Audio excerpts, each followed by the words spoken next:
자, 드디어 요한복음 17장으로 이제 들어왔습니다. 17장은 제가 여러 번 말씀드렸지만 예수님이 기도하시는 장이거든요. 이 17장에 들어오기까지 우리 예수님이 여러 가지 주제로 성만찬 설교를 하셨습니다. 성만찬 설교를 하신 목적이 뭘까요? 그러면 이 부분을 우리가 다시 한번 짚고 넘어갈 필요가 있어요.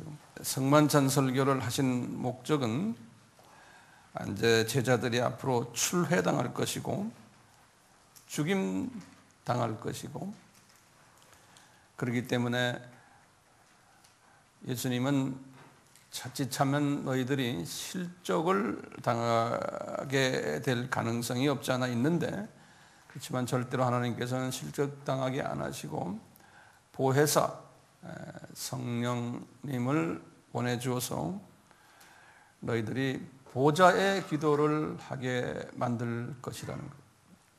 보좌의 기도를. 그러면은 이 보좌의 기도를 하게 되면은 너희들이 이 가치관이 변하게 된다는 거예요. 이 세상에 살고 있지만 저 세상으로 눈이 뜨이게 된다는 거예요. 이 세상 사람이지만 저 세상 사람으로서의 눈이 뜨이니까 가치관과 세계관의 변화가 오게 된다는 거예요. 그럴 때 실족하지 않게 된다는 거예요. 어려움 속에서. 그러니까 슬퍼하지 말고 그 슬픔이 잠깐은 있지만 이제 기쁨으로 변할 것이라고 이렇게 격려를 하시는 거예요.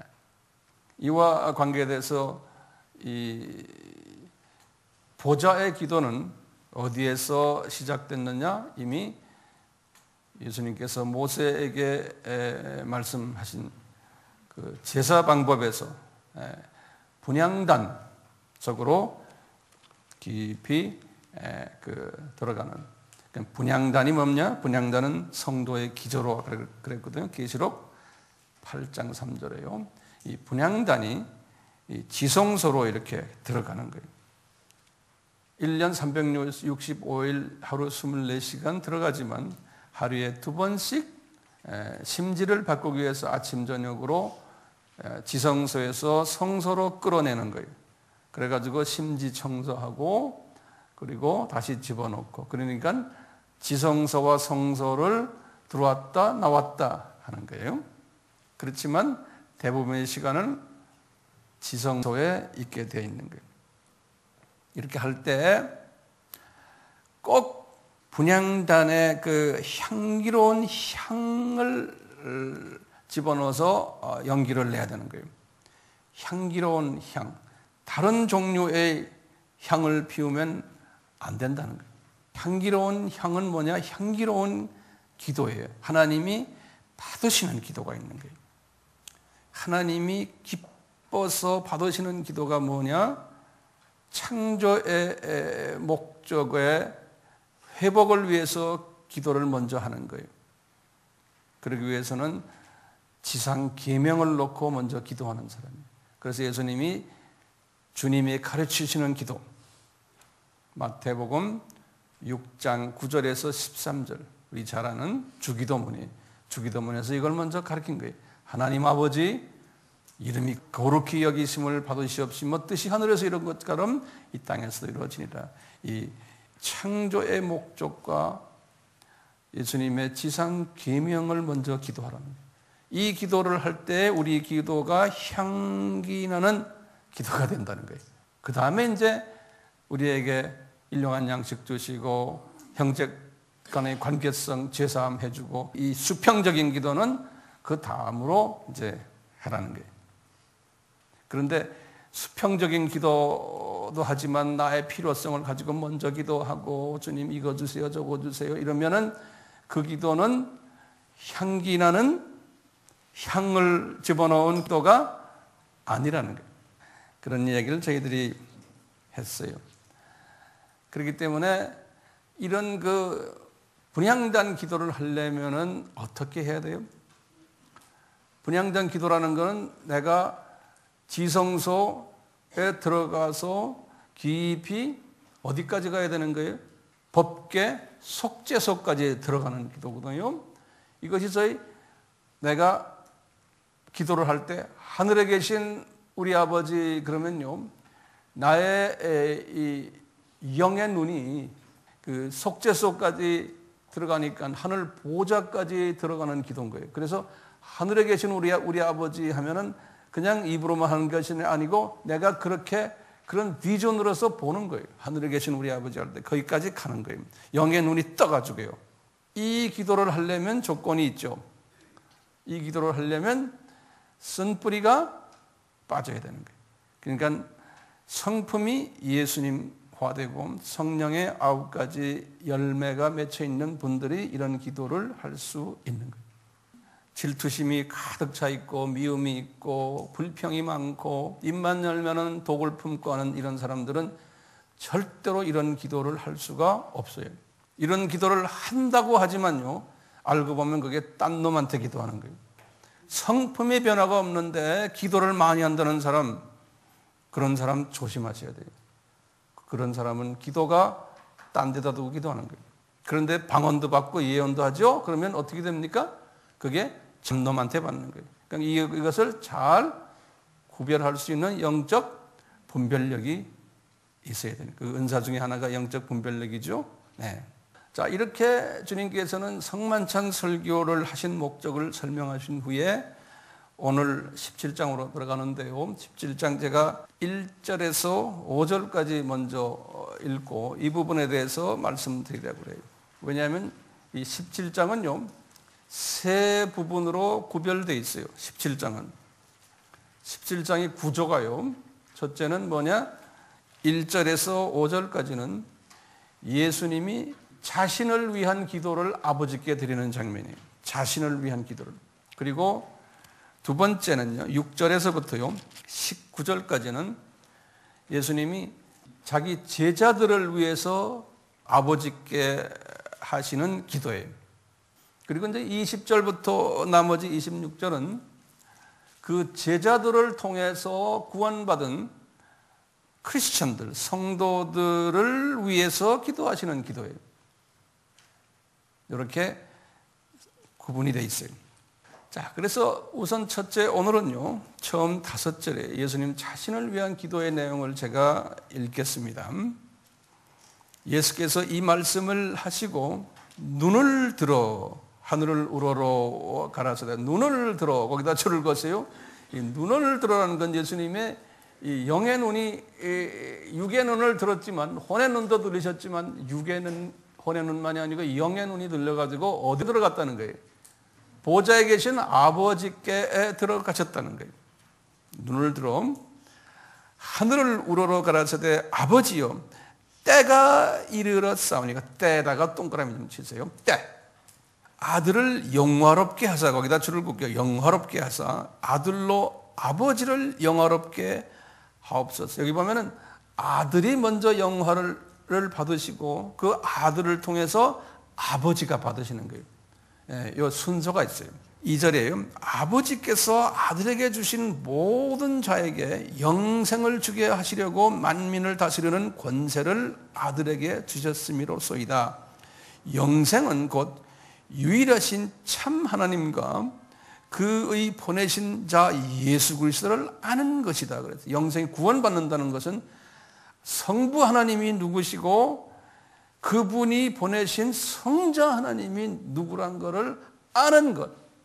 그분들이 왜 이렇게 인간 속에 내려오셔서 이렇게 하셨나를, 그 사실을 아는 사람들이 영생을 받게 된다는 거예요.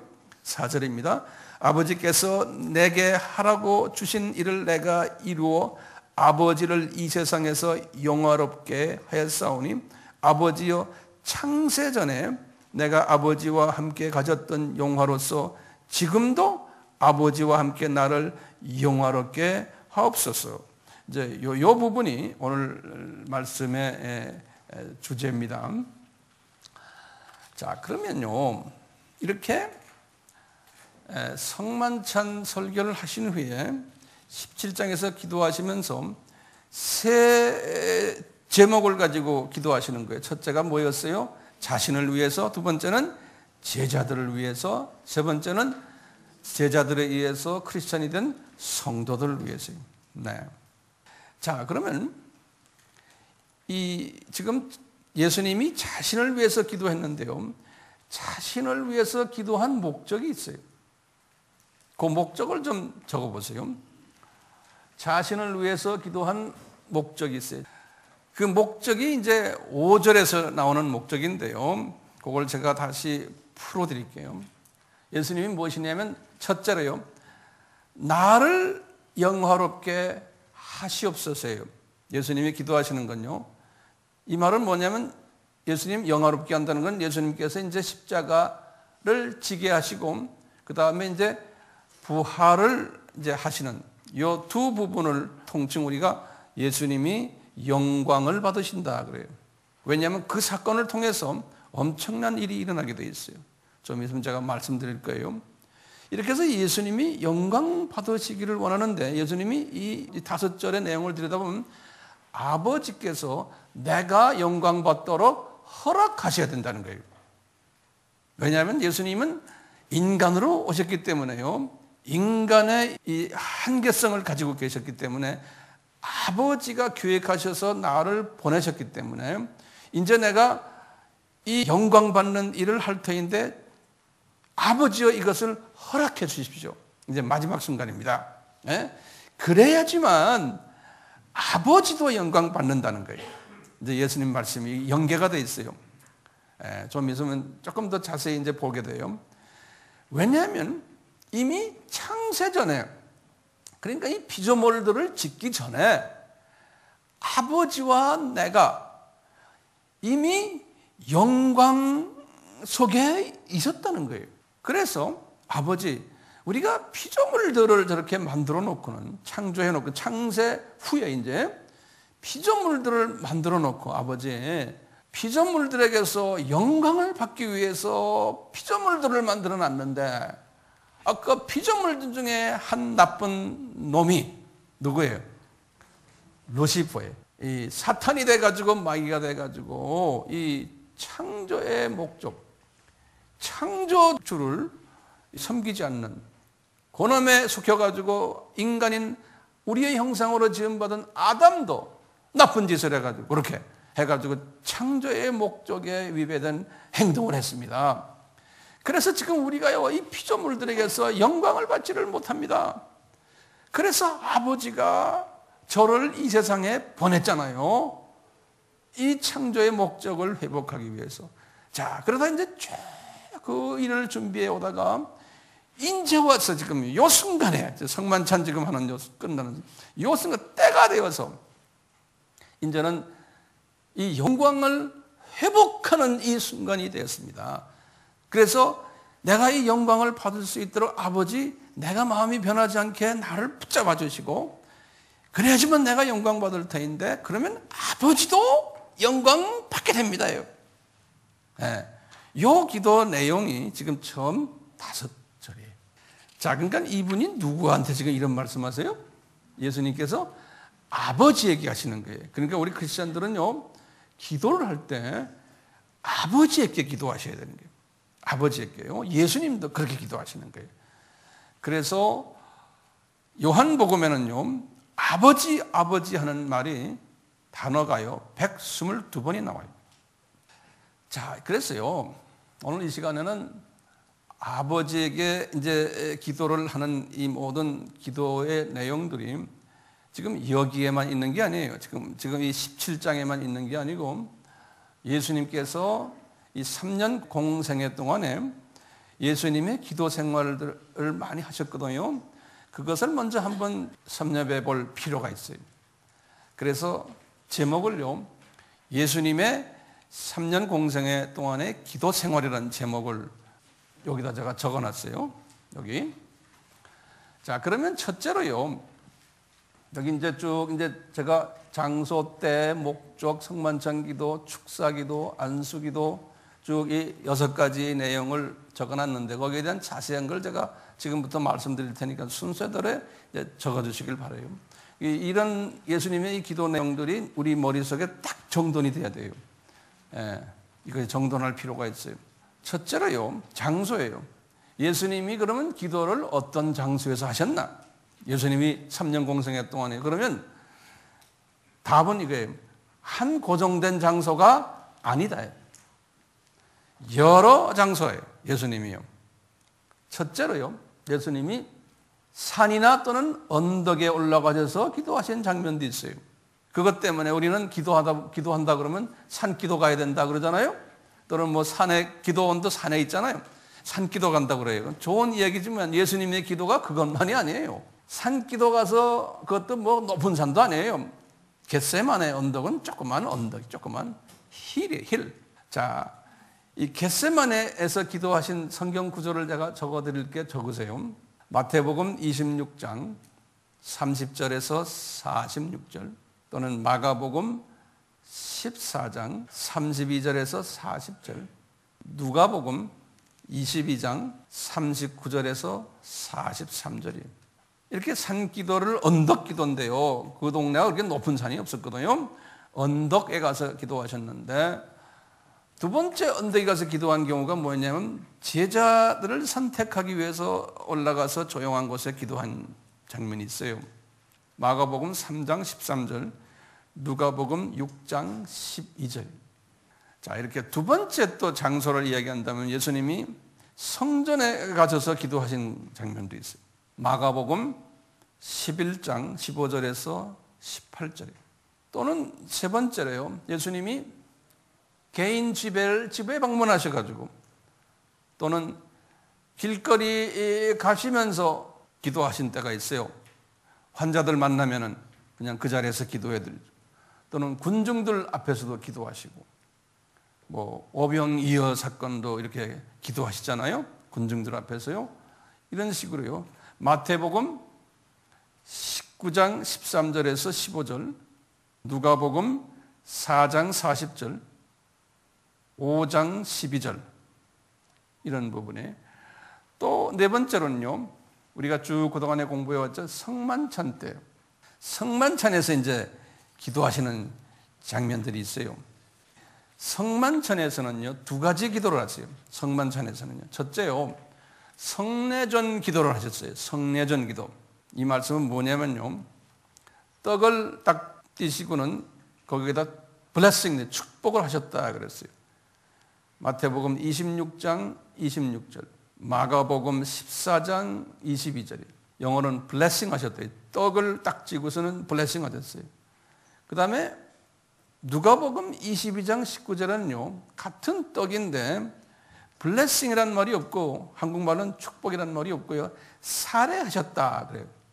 같은 상황인데 살해하셨다. 이 살해라는 말은 뭐냐면 영어로는 He gave thanks 그래요. 다시 말하면 감사하셨다 그런 말이에요. 이 사자가 감사 사자예요.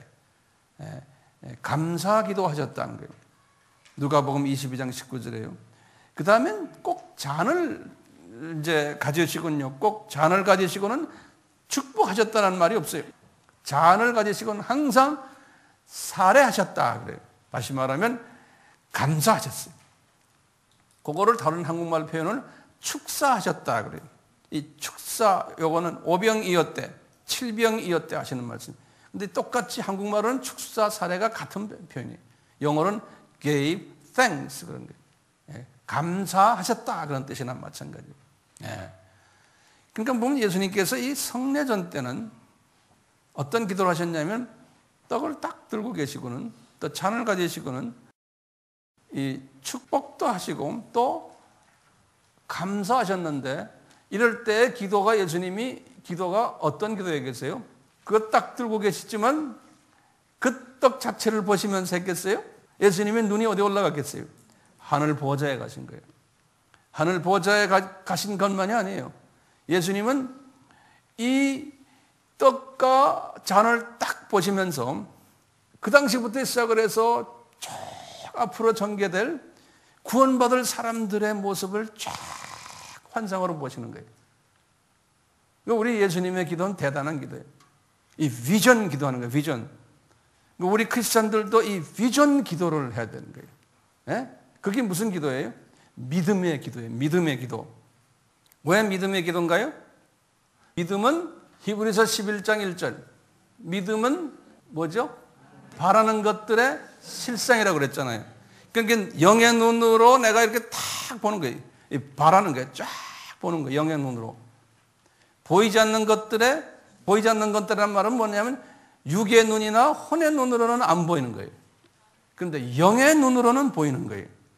그걸 딱 보고는 기도하는 것이 그게 믿음의 기도예요. 그러면 된다는 거예요. 예수님께서 그랬죠. 마태복음 21장 21절에 무화과나무를 저주하시면서 그랬죠. 너희들이 결심하는 이런 믿음이 있으면, 이런 비전을 가지고 하면은 그대로 나중에 너희들이 보는 환상이 그대로 된다는 거예요. 저도 그래서 그래요. 우리가 요 조그마한 수지 땅에서요, 지구본을 놓고 세계를 놓고 저는 이게 비전을 보면서 기도하거든요. 우리가 지금 아프리카에 우리 강성 교사님 파송했잖아요. 이제 저하고 연락을 자주 해요. 아프리카 전체가 막 보이는 거예요. 강성 교사님 지금 정신없이 뛰고 있어요. 그 사모님 저기 앉아 있지만요. 제가 이제 11월 말에 이제 아프리카에 들어가요. 거기 가서 이제 아프리카의 교계의 지도자들을 새롭게 변화시켜주는 일이 제 눈에 막 그림으로 막 보이는 거예요. 안 보려고 해도 보이는 걸 어떻게 해요? 네?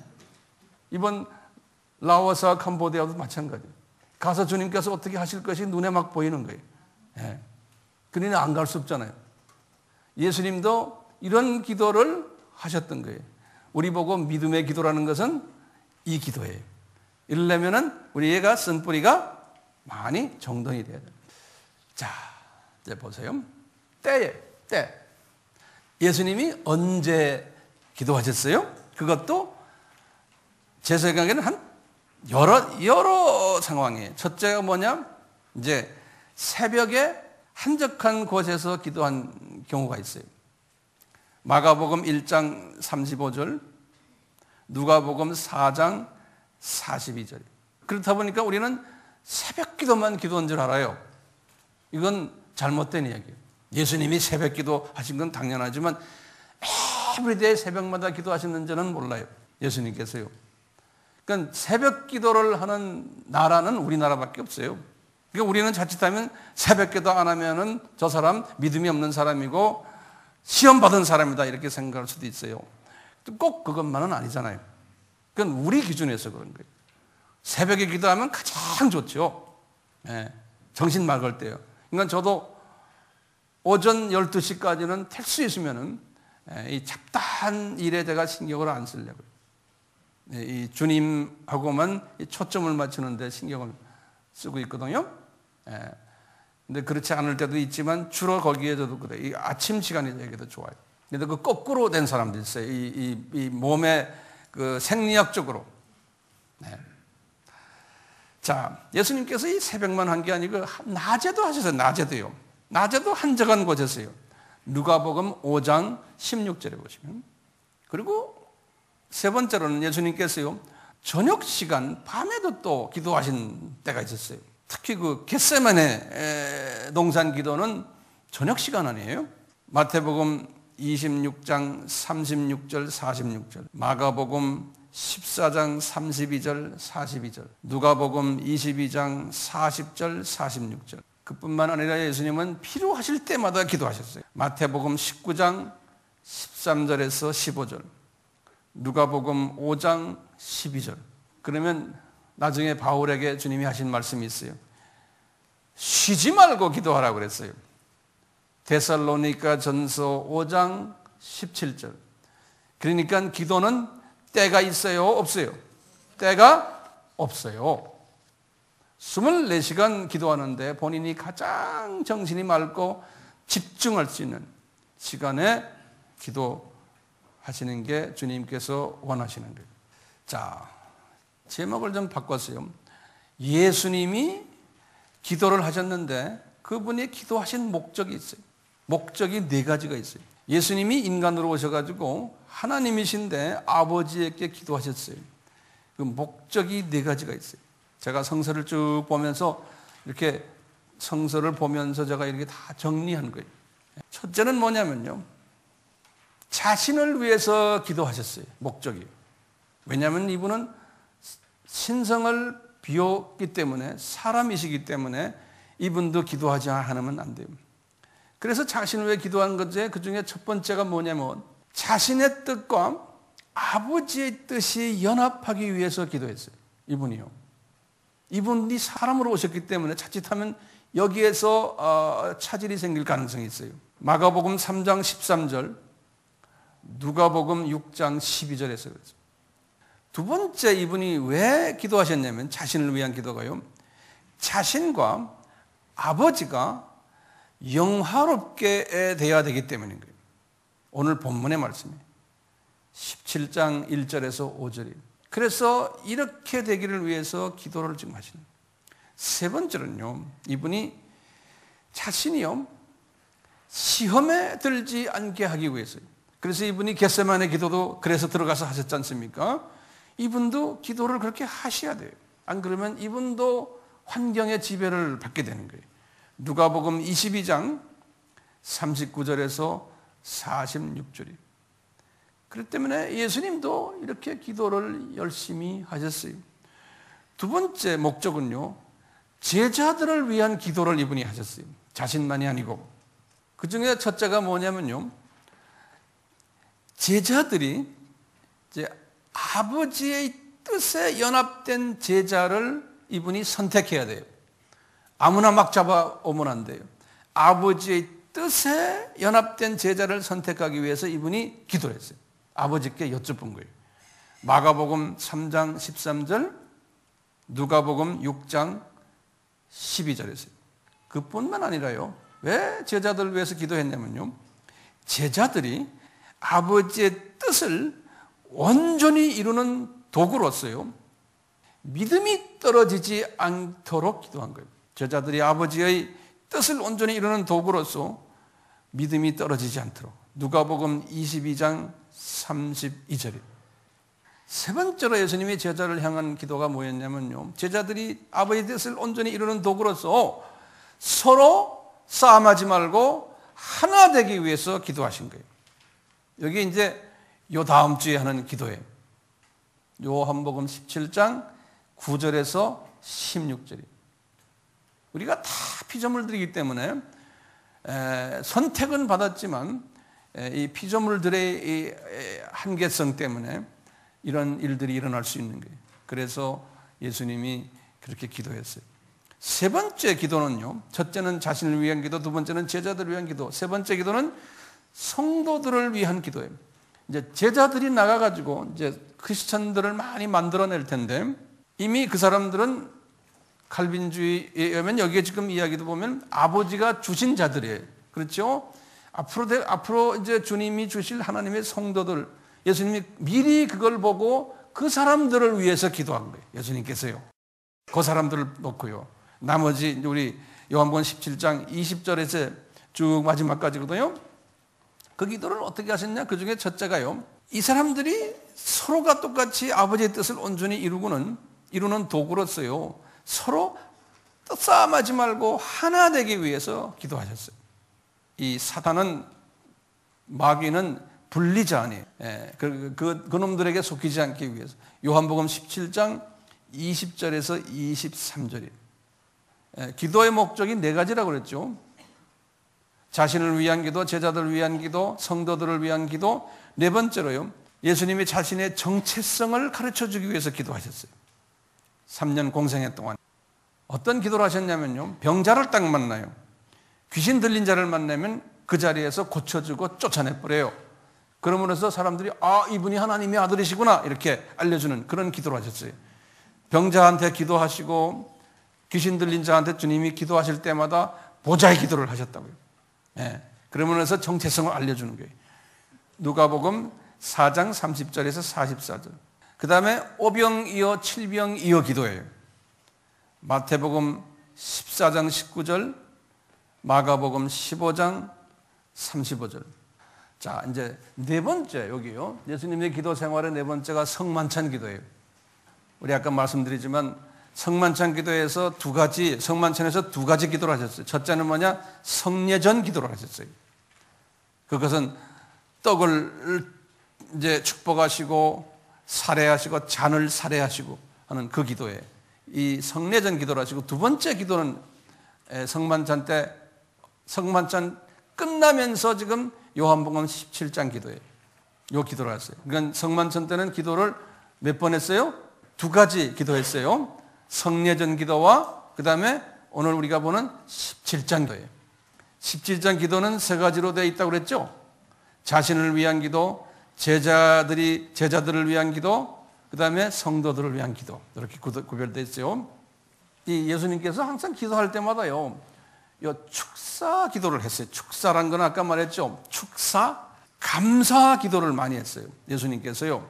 왜 감사 기도를 했을까요? 첫 번째 이 축사 기도는 떡을 살해하면서, 두 번째는 잔을 살해하면서, 세 번째는 오병이어 사건 때에 딱 오병이어를 딱 붙잡고 기도하신 거예요.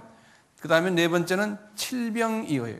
오병이어는 마태복음 14장 19절, 마가복음 6장 41절, 요한복음 6장 10절이에요. 칠병이어는요, 마태복음 15장 36절, 마가복음 8장 6절이에요.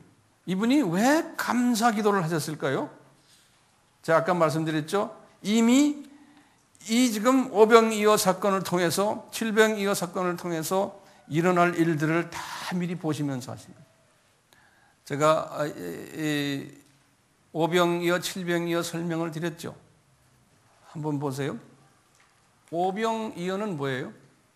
병 5개, 떡 5개와 생선 2마리죠. 떡은 뭐였어요? 떡 5개는 모세의 오경이에요. 하나님 말씀이에요. 그 다음에 생선 2마리는 구약과 신약이라고 그랬죠. 왜 생선이 하나님의 말씀이에요? 생선이란 헬라 말로는 생선은 뭐였어요? 익투스. 익투스에 거기 나오는 모든 5개의 그 단어들이 다 시작이 예수님 이야기라고 우리 다 봤잖아요. 그러니까 예수님께서 이렇게 해놓고요, 그 오병이어를 몇천 명이 먹었어요? 5천 명이 먹었지 않습니까? 그 사람들은 누굽니까? 유대인들하고 디아스포라 유대인들이에요. 근데 이분들이 다 먹고는 몇 광주리가 남았어요? 12광주리가 남았는데 쪼가리라고 그러죠. 부스러기. 그 부스러기는 누굽니까? 이방인들이죠.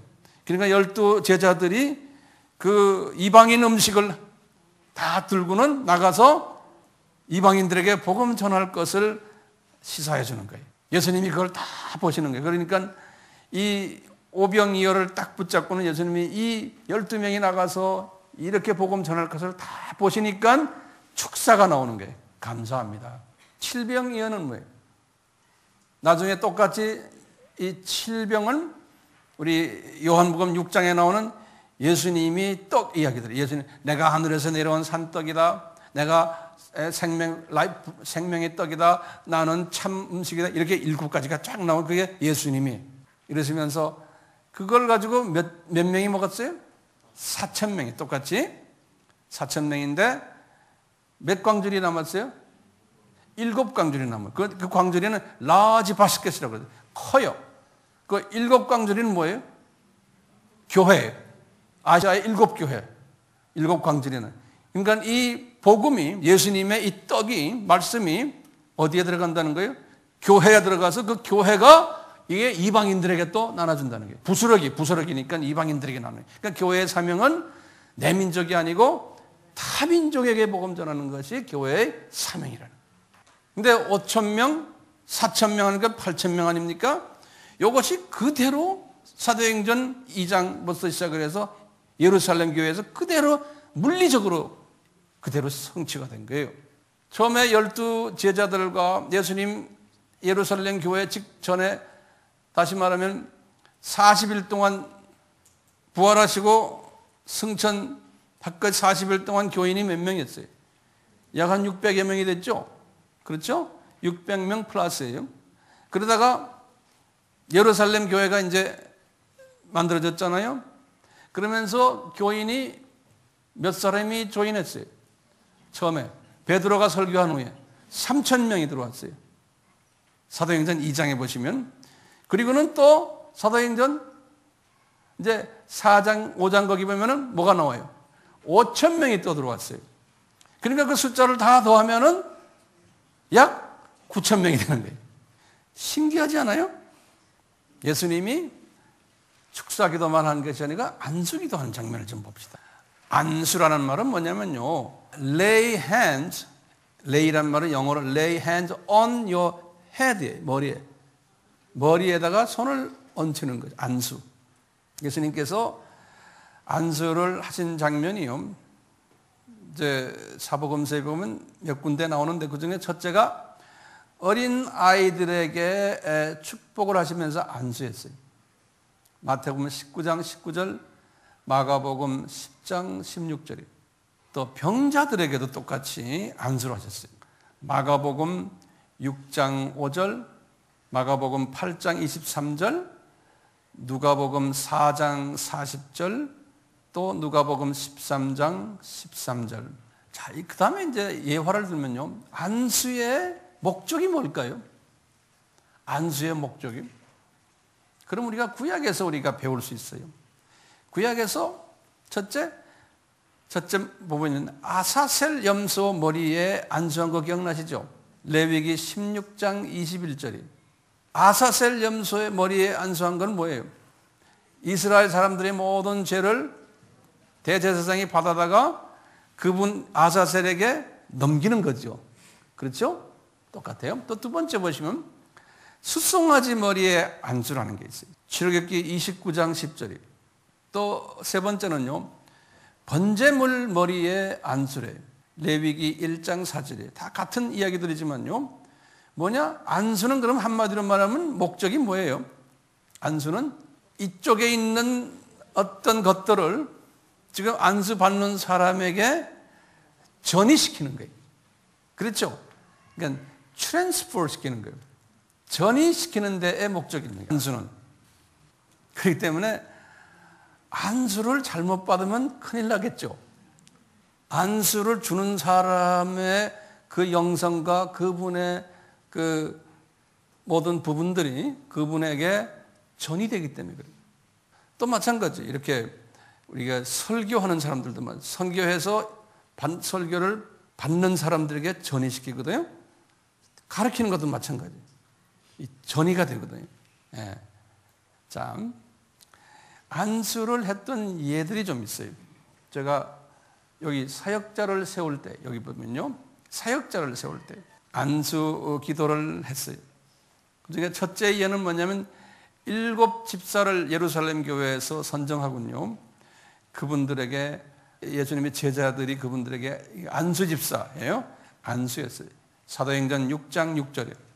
또 두 번째로는요, 바나바와 사울을 선교사로 파송할 때 안디옥 교회가요, 거기에 지도자들이 이분들에게 안수했어요.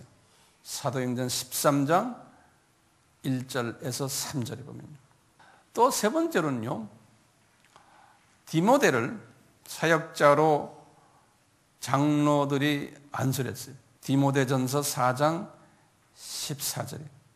그런데 디모데전서 5장 22절에 보면요, 바울이 그랬어요. 디모데 보고 경솔히 아무한테나 안수하지 말아라 그랬어요.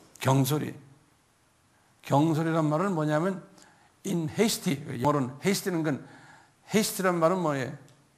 서둘러단 말이에요. 서둘러서 그냥 안수를 하지 말아라는 거예요. 점검을 하라는 거예요. 그 다음에 제목을요, 이 제자들이요, 안수했던 예들이 있어요. 성서에 보면 제자들이, 예수님의 제자들이. 첫째가 뭐냐면요, 베드로와 요한이 사마리아에 갔다가요, 사마리아에 있는 사람들에게 성령 받으라고 안수를 했어요. 사도행전 8장 17절에서.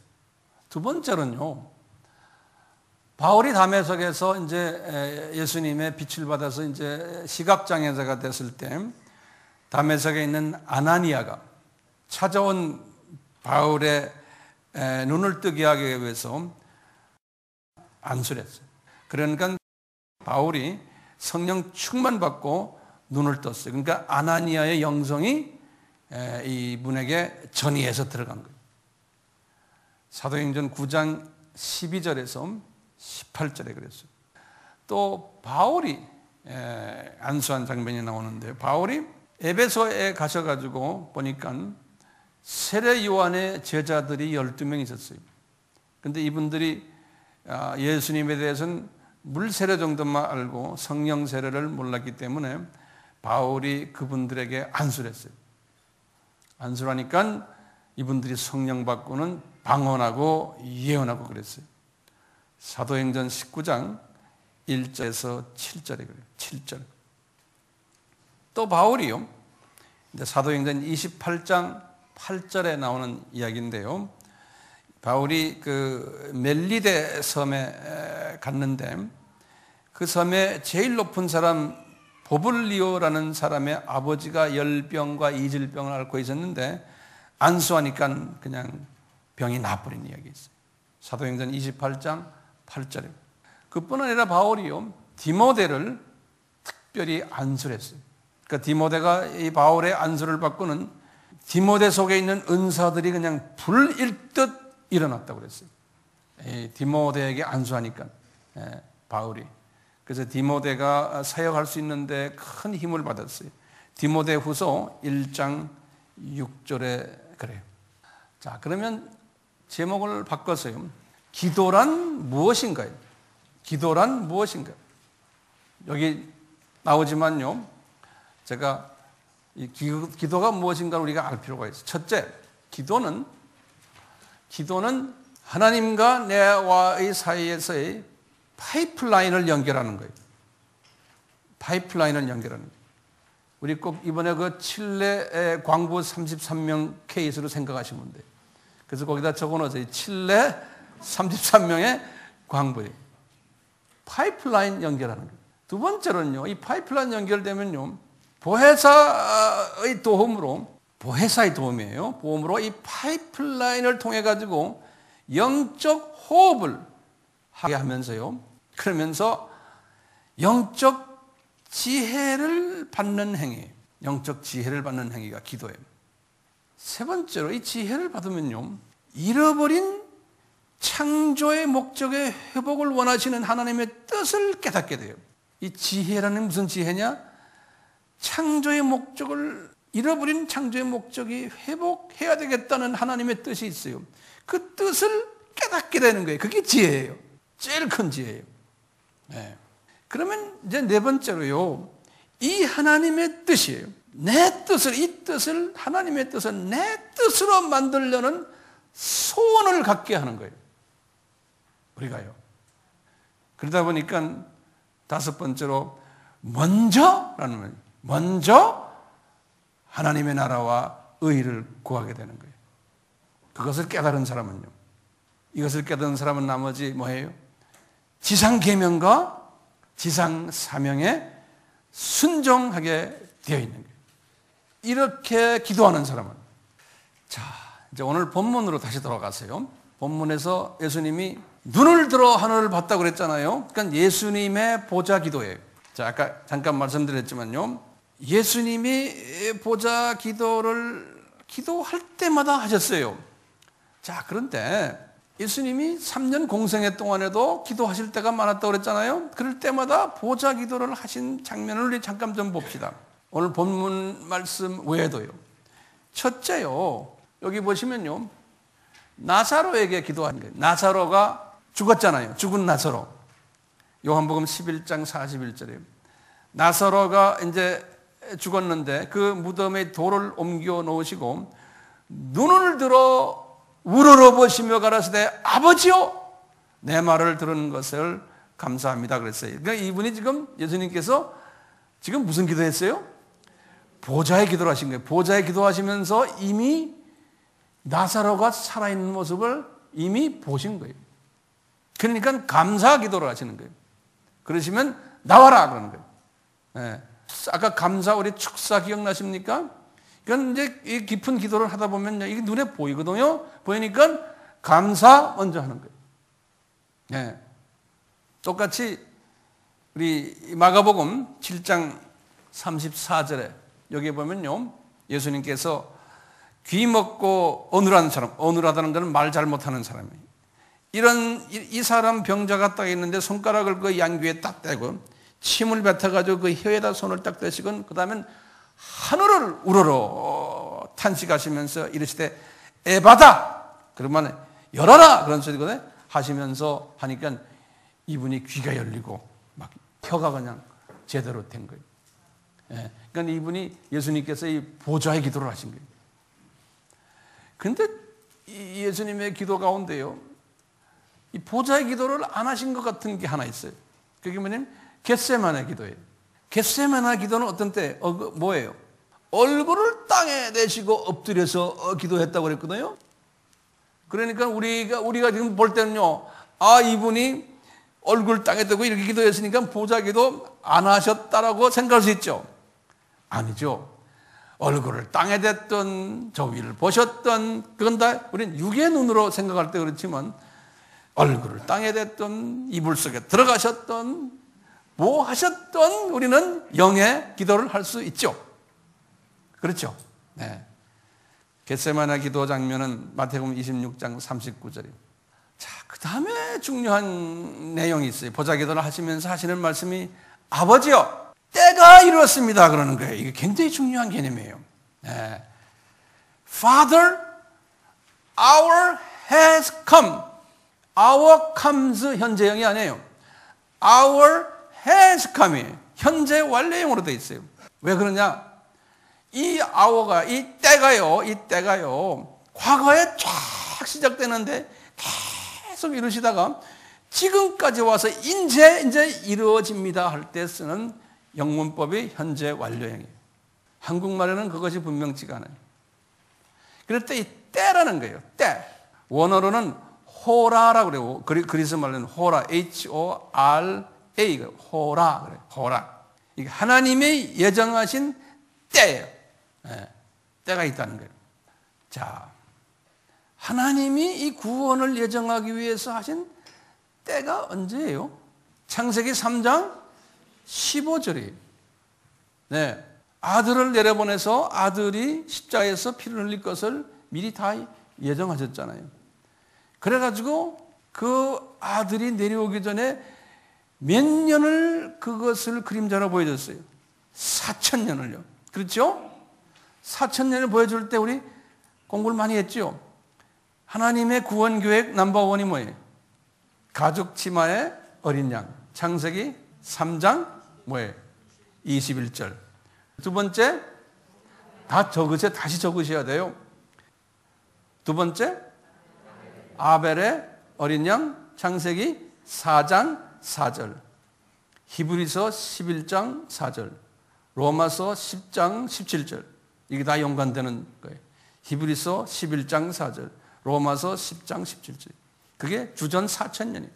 그리고 1,000년 있다가 주전 3,000년에 방주의 어린 양.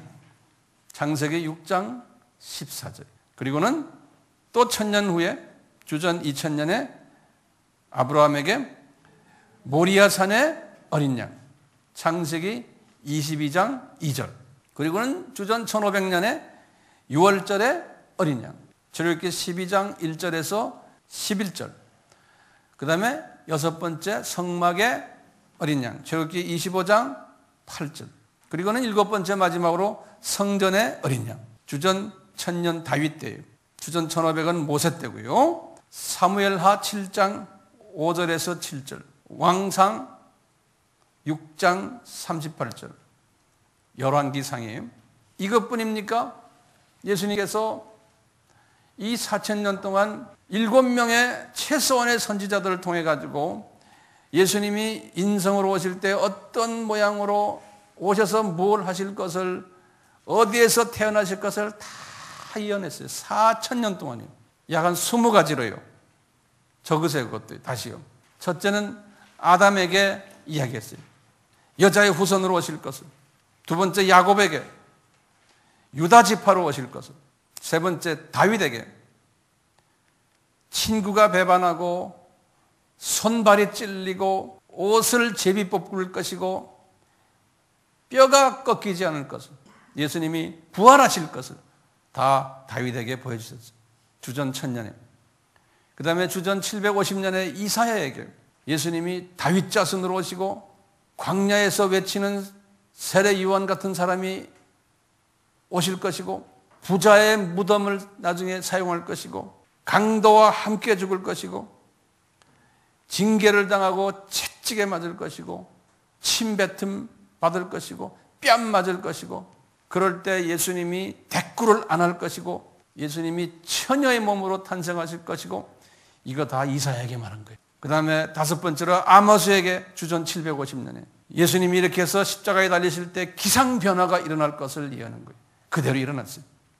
지진이 일어났어요. 여섯 번째로 미가 선지자에게 주전 700년에 예수님이 베들레헴에서 태어날 것을 예언했어요. 베들레헴에서. 스가랴에게 주전 500년에 나귀 새끼를 타고 입성할 것이고 은 30냥에 팔릴 것이고 옆구리의 창에 찔릴 것이고 은 30냥 가지고 토기장의 밭을 살 것이고 이런 말씀을 다 예언하십니다. 4000년 동안이요. 네. 이렇게 하시고는요 이제 예수님이 오셨는데 알다시피 가나 혼인잔치에서 예수님이 하시는 말씀이 있어요. 요한복음 2장 4절에 어머니가 이 물을 포도주로 변하게 하는 그 사건 속에서 어머니한테 말씀하시는 게 뭐라 그래요? 여자여 내 때가 아닙니다. 내 때가. 주님이 3년 공생애 동안에 이 내 때가 아니란 말씀을 몇 번 하셨어요. 왜 내 때가? 그러니까 내 때가 뭡니까? 영어로는 이렇게 썼지. My hour has not come. 이것도 현재 완료형을 쓴 거예요. 네? 그러니까 지금 그 준비를 다 하고 있는데 아직은 때가 아니라는 거예요. 요한복음 7장 6절에서도요. 예수님이 요한복음 7장은 초막절을 지키기 위해서 예루살렘을 방문하는 계획을 이야기하는 장으로 시작이 되고요. 그럴 때 예수님이 그러는 거예요. 7장 8절에서 7장 6절에서 똑같이요. 내 7장 6절에서는 그랬어요. 내 때는 아직 이르지 아니하였거니와. 그리고는 7장 8절에서 요한복음이요. 내 때가 아직 차지 못하였다 그런 거예요. 예? My time has not yet fully come 그랬어요. 완전히 차지했다는 거예요. 이렇게 4000년을 준비했는데 이제는 거의 왔지만 아직 차지 않았다는 거예요. 예. 똑같이 요한복음 8장 20절에서 그 똑같은 말 했어요. 예수님이 초막절 행사를 끝내시군요. 예루살렘 성전에서 이제 이렇게 걸어가는데 간음 중에 잡힌 여자를 데려오는 사건이에요. 그 사건을 다 끝난 다음에 예수님이 그러는 거예요. 나는 세상의 빛이다. 너희들이 나를 알았으면 내 아버지도 알았으리라. 이렇게 이제 8장에서 이야기하시는데 이 말씀을 하실 때에 8장 20절에서 이런 말씀을 하셨어요. 예수님이 성전에서 가르치실 때 연복의 앞에 서서 하셨는데 잡는 사람이 없으니 예수님이 지금 아주 그냥 유대인들에게 기분 나쁜 이야기를 많이 하셨는데 이는 그런 거예요. 그의 때가 아직 이르지 아니했습니다. 그런 게 His hour has not yet come 그러는 거예요. 그러니까 하나님은 모든 일들을 계획을 짜시고 이분의 계획 속에서 하나하나 움직여 나가신 거예요. 그러니까 우리 하나님은 조직적이고요. 계획을 짜고서 움직이시는 하나님이세요. 우리 예수님만 이분의 초림, 재림 이런 것만 때가 아니고요. 우리 크리스천 라이프 속에서도 여러분들도 하나 보면 하나님이 만들어 놓은 여러분 삶 속에서의 다 때가 있는 거예요. 나에게도 마찬가지입니다. 그래서 재림의 때도 이제 언제쯤은 우리는 모르지만 우리 주님은 정확하게 알고 계신 거예요. 우리 솔로몬이 이것을 깨달았잖아요. 지혜를 가지고. 그래서 전도서 몇 장에 3장 1절부터 솔로몬이 하신 말씀이 있어요. 그래서 1절부터 쭉 해서 8절까지 그 유명한 말씀을 했어요. 이 말씀을 제가 한번 정리해 드릴게요. 범사가 기한이 있다는 거예요. 이분이 1절에서 그랬어요. 전도서 3장 1절에서 범사란 건 모든 일들이 기한이 있다는 거예요. 그러니까 영어로는 그랬어요. appointed time. 하나님이 지정해 놓은 시간이 있다는 거예요. 범사가. 그러니까 모든 목적이 이루어지는 때가 있다는 거예요. 이렇게 3장 1절에서 말씀하시고는요. 그러면서 그래요. 날 때도 있고 심을 때도 있고 뽑을 때도 있고 죽을 때도 있고 치료할 때도 있고 헐 때도 있고 세울 때도 있고 울 때 웃을 때 슬퍼할 때 춤출 때 버릴 때 거둘 때 안을 때 멀리할 때 찾을 때 잃을 때 지킬 때 버릴 때 찢을 때 꿰맬 때 잠잠할 때 말할 때 사랑할 때 미워할 때 전쟁할 때 평화할 때 이 다 때가 있다는 거예요. 하나님의 이 구원 계획 속에서도 그렇고 우리의 삶 속에서도 보면 다 때가 있다는 거예요. 그러니까 어떤 사람은 지금 경제적으로 어려운 사람이 있어요. 그것도 하나님의 주어진 지금 때예요. 예?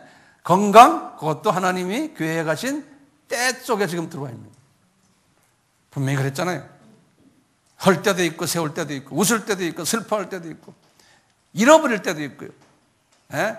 찾을 때도 있고 버릴 때도 있고 이 때가 있다는 거예요. 이것을 깊이 우리가 알고 있으면요.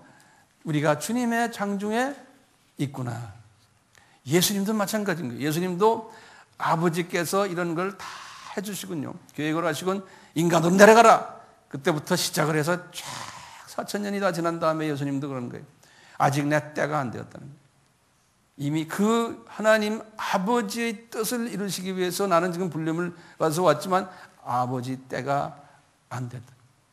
자, 그런데 오늘 본문 말씀에 주님께서 이제 17장에 그렇게 아빠, 이제는 때가 됐어요. 그러시는 거예요. 성만찬 다 끝내시고는 17장에서 첫 시작이 아빠, 아버지, 아버지. 이제 때가 됐어요.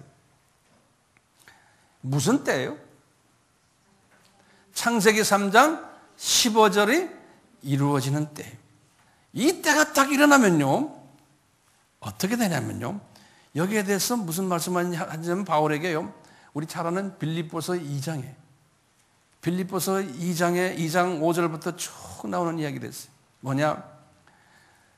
저 예수라는 저분은 본체 하나님이었는데 하나님과 동등됨을 취하지 아니하시고 사람의 모습으로 와서 죽기까지 아버지의 명령에 복종했다는 거예요. 예? 그래서 지금요, 하나님 아버지가 그를 지극히 높여서 모든 이름 위에 뛰어난 이름을 주셨다는 거예요. 이 아들 예수님께서요. 그것 때문에 하시는 말씀이 있어요. 하늘에 있는 자들과 저 하늘 3층 전, 2층 전 하늘에 땅에 있는 자들과 땅 아래에 있는 자들과 이거 잘하는 거는 사람만 이야기하는 게 아니라 모든 피조물의 만물이에요. 예? 이 만물이 그 나름대로 개미는 개미대로 참새는 참새대로 지렁이는 지렁이대로 호랑이는 호랑이대로 코끼리는 코끼리대로 앙앙앙앙앙 하는데 예수 그리스도를 주라고 시인한다는 거예요. 예. 이분이 우리의 주인이시고 우리의 하나님이라고 이러는 순간에 예수님이 어떻게 된다는 거예요? 영광을 받으신다는 거예요. 예수님이 지금 하시는 말씀이 이 때가 왔다는 거예요. 이 때가. 네. 그러니까 오늘 본문에 그랬어요. 아버지, 예수님 말씀이 아버지, 내가 이 피조물을 통해서 이 피조물들에게서 영광을 받아야지만 그래야지만 아버지가 영광 받는다는 거예요. 네. 자, 왜 예수님이 영광 받나요? 왜냐하면 창조의 목적이 회복되기 때문에 그러는 거예요. 피조물들을 만들어 놓은 그 목적이 회복되기 때문에 그러는 거예요. 왜? 이 피조물들이 성자 하나님과 성부 하나님에게 찬양을 드리고 경배하고 영광을 올려야 되는 거예요. 그러면은 피조물들은 나름대로의 하나님이 주시는 엄청난 평화와 기쁨과 행복을 느끼는 거예요. 피조물의 행복은 여기에서 오는데 창조의 목적을 벗어났기 때문에 이 피조물들도 다 몸이 불편해, 마음이 불편해. 이 창조의 목적에서 떨어져 나가기 때문에요. 그런데 예수님께서 이제 십자가 사건을 통해서 이 모든 이 브로큰된 깨어진 창조 질서가 이제 회복이 된다는 거예요. 예. 그러다 보니까 이 피조물들이 그때부터 십자가 사건 끝나고 부활이 일어나면서부터 우리 사람들은 그때부터 아버지가 보내신 사람들이 있는 거예요. 이게 칼빈주의예요. 예정된 거예요. 그 사람들이 나에게 올 거라는 거예요. 그 사람들이 이제 예수님 감사합니다. 그리고는 아버지에게 찬양을 드릴 거라는 거예요. 그래서 내가 영광 받는다. 왜? 아까 빌립보서 보셨잖아요. 이 피조물들이 예수님을 주라고 찬양을 하며 예수님 경배 받으십시오. 우리 아까 찬양도 그랬잖아요. 그러니까 우리가 찬양을 왜 합니까? 말씀을 왜 공부합니까? 예수 그리스도가 이런 분이라는 것을 고백하기 위해서. 그러니까 우리는 이 고백을 계속 해줘야 됩니다. 그러니까 이분의 기도가 있는 거예요. 아버지, 제가요 이 영광 받기 위해서 나를 영광 받도록 허락해 주십시오. 그러는 거예요. 왜요? 왜 이분이 창조주신데 예수님께서 왜 아버지에게 부탁합니까? 사람으로 오셨기 때문에요. 아버지께서 예수님께 힘을 주셔야 돼요. 누굴 통해서요? 성령님을 보내셨죠. 그래가지고 이 창세기 3장 15절의 그 목표를 이루기 위해서는 예수님이 성령 하나님을 통해서 힘을 받으셔야 되는 거예요. 예? 왜? 사람으로 오셨기 때문에, 이 신성을 포기하셨기 때문에. 그러니까 예수님이 성령 하나님의 도움이 필요하려면 누구한테 부탁해야 돼요? 성부 하나님께 부탁을 해야 돼요. 왜냐하면 성령 하나님은 누구를 통해서 와요? 성부 하나님에게서 오는데 꼭 예수님을 통해서 성령 하나님이 오시잖아요. 그렇기 때문에 아버지께 부탁해야 되는 거예요. 그러니까 예수님도 아버지에게 부탁하는 거예요. 아버지, 나 이제 좀 있으면 때가 다 왔는데 그 때를 이루도록 저에게 힘을 주십시오. 아버지, 그래야지만 내가 영광 받고 아버지도 영광 받습니다. 네. 그뿐입니까? 아버지, 우리가 이 피조물들을 만들기 창조 전에 우리 둘 또 성령 하나님, 삼위 하나님께서 이미 영광체로서 영광 받고 있지 않았습니까? 그런 게 5절에 보면요. 창세 전에. 그런데 그 영광으로 우리가 다시 돌아가야 되지 않습니까?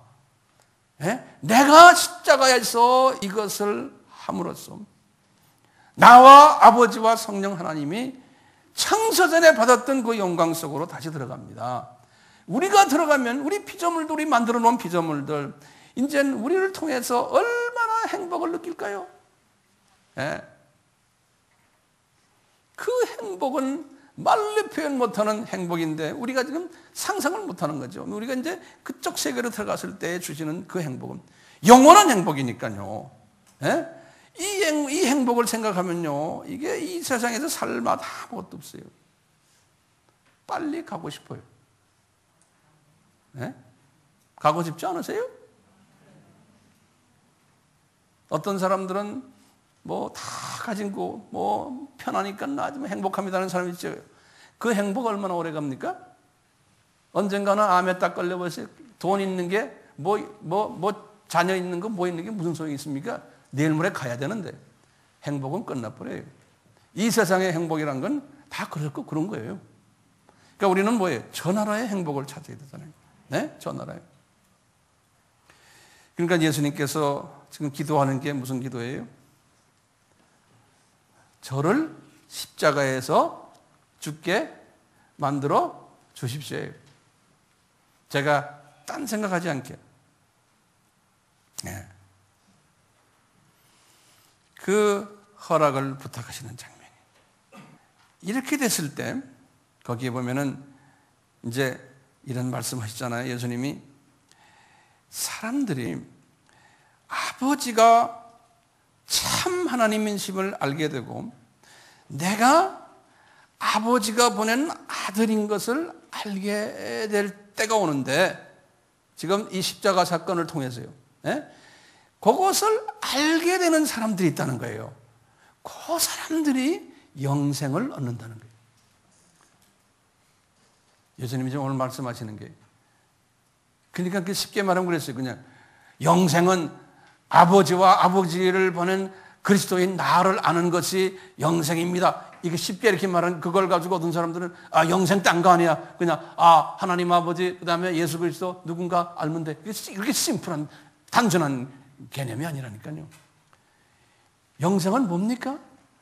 이 하나님이 피조물들을 만들어 놓고 이분이 사탄과 아담의 이러한 모습들 때문에 우리 인간들이 창조의 목적을 상실케 만들어 놓고 이것을 회복하기 위해서 쫙 하나님 아버지와 아들과 성령님이 이것을 회복하기 위해서 이 삼위 하나님이 준비를 하시고, 이제는 이때가 돼서 예수님이 하시는 말씀이, 사람들이 피조물들 중에서 이 사람이 하나님의 택하신 사람들 중에서 이 창조 회복을 위해서 이렇게 고민하셨고 수고하셨던 삼위 하나님을 아는 것이, 그것이 영생이라는 거예요.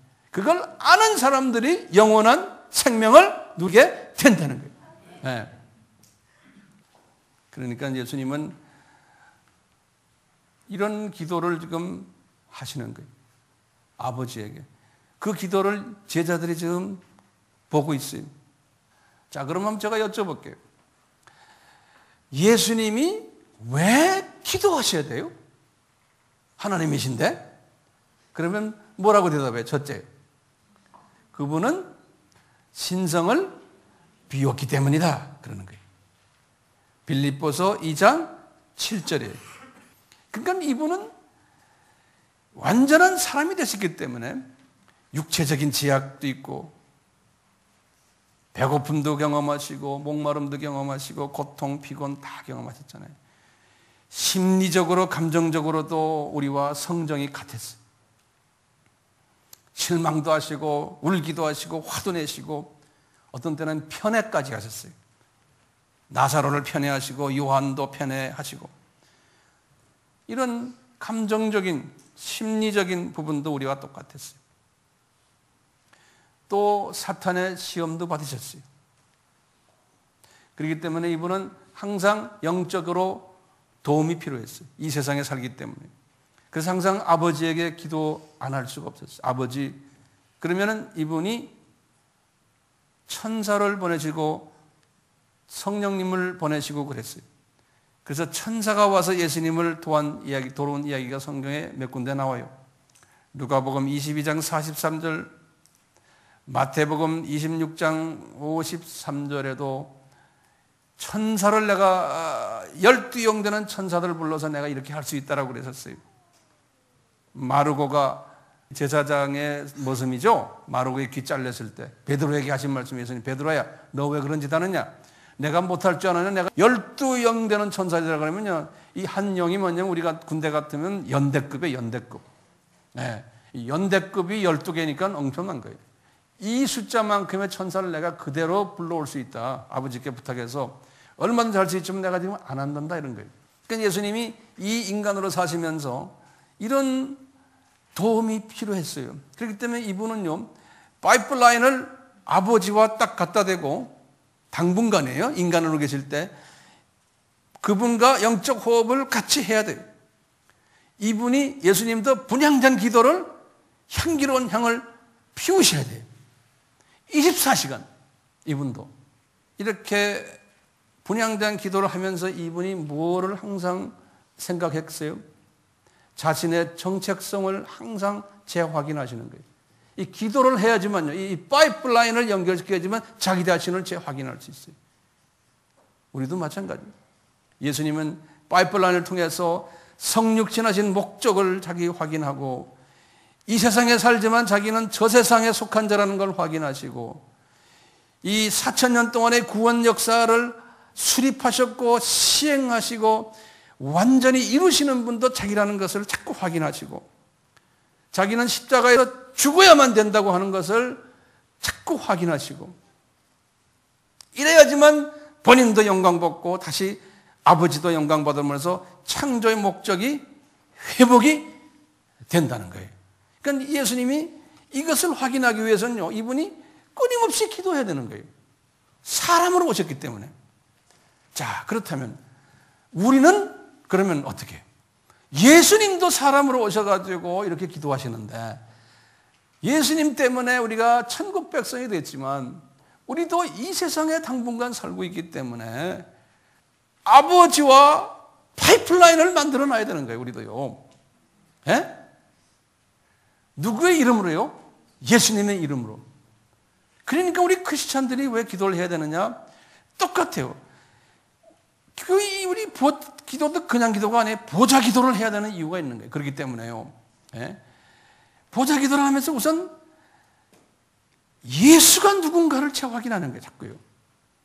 그래서 예수님의 정책선, 그분이 왜 성육신하셨나, 그 다음에 내 아이 정체성, 예수님이 뭘 나에게 요구하시나, 지상계명, 뭘 요구하시나, 지상사명, 이것을 자꾸 재확인하고 재확인하기 위해서 파이프라인을 통해 가지고 예수님과 대화를 해야 되는 거예요.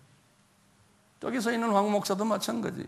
이렇게 말하는 내 자신인데요, 한 달 동안 기도도 안 하고 말씀도 안 보고 예수님에게 빠이빠이하고 그냥 이 세상 일에 바빠져 이러다 보면 나도 다 까먹고 나도 이상한 사람이 돼버려요. 예. 그러니까요, 나도 내가 서바이브 당하기 위해서는요, 파이프라인을 통해 가지고 계속 해야 돼요. 안 그러면요, 일주일만 있으면 딴 사람 돼요. 벌써 여러분들이 느끼세요? 아, 우리 목사님 요새 좀 이상해졌다? 금방 느끼세요. 그러니까 끊임없이 해야 되는 게 나도요. 이렇게 끊임없이 보좌의 기도를 하는 사람은 어떤 복을 주신다고 그랬어요? 이 세상에 살면서 주님이? 예? 첫째요, 로마서 8장 26절이 뭐예요? 내 속에 계신 이 푸뉴마 성령님이 나를 위해서 나의 쓴뿌리를 제거하기 위해서 중보를 해주시는 거예요. 두 번째는 뭐예요? 두 번째는 로마서 8장 28절이 하나님을 사랑하는 자, 하나님을 사랑하는 자예요. 보좌 기도를 하는 사람이에요. 하나님을 사랑하는 자, 곧 그 뜻대로, 하나님의 뜻대로 부르심을 입은 자들에게는 조건이 있어요. 모든 것이 앞에서 선을 이루나요. 조건이 있는 거예요. 하나님을 사랑해야 되고 그 뜻대로 부르심을 받아야 돼요. 예, 이런 사들에게는 모든 것이 앞에서, 지금 어려운 환경 속에 있어도 주님께서는 내가 필요해서 지금 너 고생한 때다. 그러니까 그냥 고생 좀 해라. 이렇게 하시는 거예요. 그렇지만 언젠가는 그것 때문에 주님께서 우리들에게 좋은 걸로 보여주시고 감사하는 그러한 때가 올 때가 있다는 거예요. 이런 사람은 우리 항상 잊지 말아 주세요. 신명기 28장에 약속하신 복 받게 되어 있어요. 이런 사람, 이 세상에 사는 동안에 신명기 28장에 약속하신 그 복은요, 우리가 이 세상 복들이에요. 이 세상 복들. 왜냐하면 우리가 이 세상에 살기 때문에 분명히 조건이 있어요. 모세에게 하신 말씀 아니에요? 뭐냐? 너희들이 이 지상 계명, 이것을 잘 하는 사람은, 우상 섬기지 않는 사람들, 이런 사람들에게는 이런 복이 있다는 거예요. 그러니까 창조의 목적 회복을 위해서 고민하는 사람, 애쓰는 사람, 이런 사람들에게는 이러지. 내 몸의 소생, 내 토지의 소산, 내 짐승의 새끼, 내 우양의 새끼 다 주님이 돌보신다는 거예요. 이 말은 뭐예요? 우리 집에 있는 강아지들까지 전부 다 주님께서 다 관심을 들고 사랑해 주신다는 거예요. 우리 집에 드나드는 사람들, 나를 한번, 내 주변에 있는 사람들 다 복 받는다는 거예요. 내 광주리, 내 떡반죽, 네가 들어와도 네가 나가도 어디 가든지 네 발이 복을 주는 발이라는 거예요. 이 발이, 네? 가는 데마다 사람들이 복을 받는다는 거예요. 우리가 이 어둠의 세상에 살기 때문에요, 어둠의 세력들이 나에게 덤벼들어요. 항상요. 그렇지만 그냥 훅 불어버리면 7길로 도망간다는 거예요. 네. 그놈들이 항상 있어요. 그렇지만 한 길로 왔다가 7길로 도망가게 약속하셨다. 어머니 아버지가 이러면 자녀들도 똑같이 되잖아요. 예? 어머니 아버지 날개 속에 있으니까. 그러니까 자녀를 위해서 그렇게 걱정하지 마세요. 이 조건에만 들어가겠으면 그 다음에 나머지는 주님께서 다 알아서 하세요. 이게 지금 누구 말입니까? 예수님 말씀 아니에요. 내 창고와 내 손으로 하는 모든 것이 세계 만민이 너를 보고 두려워하게 되고 내가 많은 민족에게 구워줄지라도 구원받지 않고 내가 머리가 되고 꼬리가 되지 않고 위에만 있고 아래에 있지 않게 해주시겠다는 거예요. 이 세상에 사는 동안에도요. 저쪽 세상 가면 말할 것도 없고요. 이 세상에 사는 동안에도 이 원칙에 따르면 그렇게 해주시겠다는 거예요. 하나님의 약속 아니에요. 그렇죠? 그러니까 우리는 예수님처럼 보좌 기도를 해야 되고 그리고 우리 예수님의 창조 목적에 회복되는 일에 우리가 동역자로서 참석해야 되고 내 자신이 또 거기에 속해야 되고 그래서 주님께서 아버지에게 오늘 기도하시는 이 기도, 자신을 위한 기도, 이것이 곧 성부 하나님의 영광 받으시는 기도라는 거예요. 우리 모두가 이런 복된 사람 됐으면 하는 것이 우리의 간절한 소원이고 또 그렇게 이루어질 걸 저희들은 믿습니다. 아멘. 네, 우리 같이 기도합시다. 우리 하나님 아버지, 우리 피조물들은 도저히 이해가 되지 않는 부분들이 너무나 많습니다. 그러나 오늘 말씀 속에서 조금이라도 하나님 아버지의 그 창조의 목적을 우리의 제한된 사고력으로 이해하려고 애쓰고 있습니다. 또 예수님과 성부 하나님과의 그 관계도 이해하고 싶습니다. 오늘 말씀 속에서 성령님 저희들에게 이렇게 성부와 성자 성령 간의 그 관계를 가르쳐 주시고 이 관계가 그대로 우리에게 이렇게 연계됨을 가르쳐 주셨습니다. 예수님께서 창조 회복을 위해서 주님께서 사람으로 오셔서 이 일을 이루시는 가운데 제한된 나약한 인간으로 오셨기에 파이프라인을 만들어 놓고 아버지와 끊임없이 대화했던 그 모습을 우리가 오늘 상고했습니다.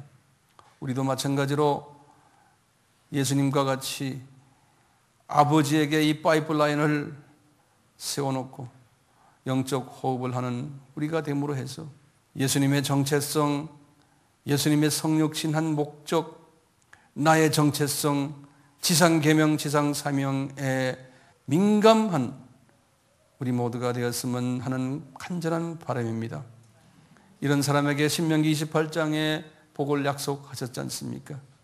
주님은 저희들은 이렇게 이 세상에서 이렇게 주님을 모시고 살다가 세상값도 많이 소유하면서 세상의 이 신명기 28장의 복도 많이 소유하고 그것을 엔조이하면서 그렇지만 거기에 우리가 노예가 되지 않고 우리 주님을 더욱 사랑하고 이런 받은 복을 우리 주님의 영광을 위해서 사용하는 귀한 복된 자들, 이 세상에서도 복되고 저 세상에서도 복된 이러한 자들이 되도록 은혜 위에 은혜를 베풀어 주시옵소서. 그러기 위해서는 저희들은 보좌의 기도를 하는 연습을 하기를 소원합니다. 24시간 장소 구애받지 않고 시간 구애받지 않고 주님과 파이프라인을 딱 세워서 주님과 항상 대화하는 우리 모두가 되도록 은혜 위에 은혜를 베풀어 주시옵소서.